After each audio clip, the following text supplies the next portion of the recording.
கர்த்தருக்கு பிரியமானவர்களே, இன்னைக்கு நம்ம பார்க்க போகிறது 5 ஸ்தோத்திர பலிகள். அதில் முதலாவது ஸ்தோத்திர பலியானது என்னை நிலைப்படுத்தின பிதாவே ஸ்தோத்திரம்.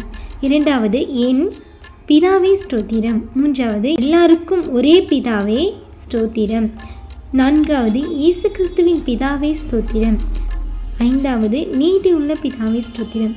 அதாவது ஆண்டவராகிய இயேசு கிறிஸ்து நம்மளை இந்த உலகத்தில் எவ்வளோ நிலையாக நிறுத்தியிருக்கிறார். எவ்வளோ பெரிய பாடுகள், கொரோனா, அந்த மாதிரி நிறைய நோய்கள் வந்தோம். ஆண்டவராகிய இயேசு கிறிஸ்து நம்மளை நிலைப்படுத்தி இவ்விதமாய் ஆசீர்வதித்து நம்மளை உயிரோடு வைத்திருக்கிறார். என்னை நிலைப்படுத்தின பிதாவே ஸ்தோத்திரம் என்று அவருக்கு நம்ம ஸ்தோத்திர பலிகளை செலுத்தலாம். என் பிதாவே ஸ்தோத்திரம், அதாவது நம்முடைய ஒரே உயிருள்ள பிதா ஆனவர் இயேசு மாத்திரம். அவருக்கு நம்ம செலுத்தக்கூடிய பலியாவது என் பிதாவே ஸ்தோத்திரம். எல்லோருக்கும் ஒரே பிதாவே அப்படின்னு ஆண்டவரை சொல்லலாம்.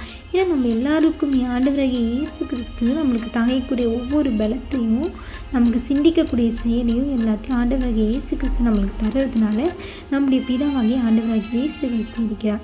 இயேசு கிறிஸ்துவின் பிதாவே ஸ்தோத்திரம்.